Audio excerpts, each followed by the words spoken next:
Le culte de clôture de la journée nationale du mouvement des laïcs de l'Église méthodiste unie Côte d'Ivoire s'est déroulé cette année le dimanche 16 octobre 2022 au temple Bethel d'Abobo-Baoulé. Culte présidé par le bishop Benjamin Boni, président de la conférence annuelle de l'Église méthodiste unie Côte d'Ivoire. À la faveur de cette célébration, 80 veuves et 30 orphelins ont reçu des dons de la part du mouvement national des laïcs de l'Église. L'orateur du jour, le président national des prédicateurs, Lasme Hilaire, a invité les laïcs à ne pas se relâcher, plutôt persévérer. Il s'est appuyé sur le texte de l'Épître aux Hébreux, chapitre 10, verset 35, pour développer son thème. Que les laïcs, avec toute l'Église méthodiste unie de Côte d'Ivoire, persévèrent dans la lutte contre ce relâchement pour rester fermes et se tenir loin, très loin des tentations et des tentacules de cette menace.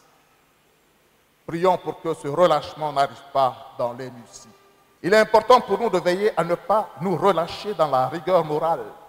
De plus grands chantiers attendent d'être entamés.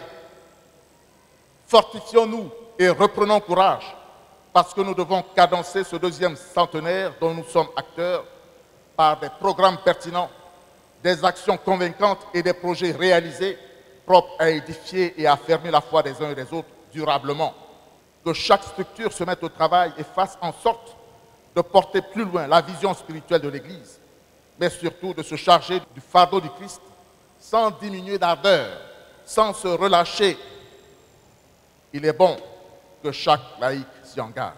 Plusieurs communications, au nombre desquelles le professeur Louis Abois, président du mouvement national des laïcs de l'Église méthodiste unie Côte d'Ivoire et MUSI, a fait le bilan des activités au cours de l'année 2022. Un bilan qui a porté sur le fonds d'équipement de cette organisation, les ressources financières, les objectifs, les actions menées et les résultats obtenus. Dans son adresse, le bishop Benjamin Boni a mis en mission les laïcs et le corps pastoral en vue de doter les quartiers d'Abidjan et les villes de l'intérieur du pays d'un lieu de culte pour le bonheur spirituel des fidèles. Le président de l'EMUSI a également mis un point d'honneur sur les projets de l'Église, notamment la construction des 2 immeubles au plateau, le Grand Temple et la mise en œuvre effective de la télévision méthodiste.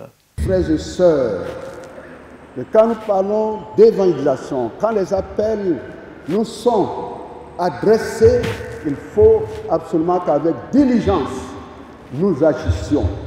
Tous les villages de cette nation, de ce pays donc, doivent être couverts de temples méthodistes. Nous avons la radio, nous avons le journal, au niveau de la télévision. Du matériel a été acquis, après élevé, et je vous remercie pour vos participations. Mais il y a des dépenses à faire sur tel plan, tel autre. Il faut réunir l'enveloppe nécessaire qui permette de prendre en compte les journalistes, les techniciens et tout le personnel, n'est-ce pas, de la télévision méthodiste. L'Église est à pied d'œuvre pour cela.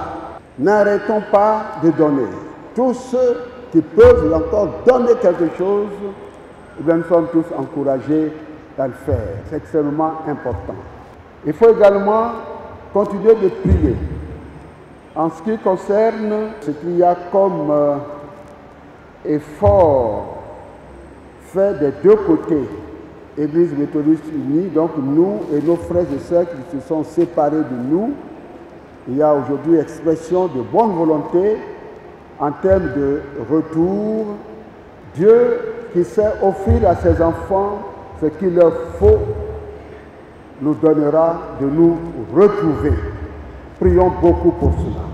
Je voudrais donc demander à nous tous, pasteurs, de nous tenir debout pour acclamer le Seigneur en félicitant vivement tous les laïcs, toutes les laïcs de notre Église pour la qualité du travail qu'ils accomplissent pour la gloire de notre Dieu.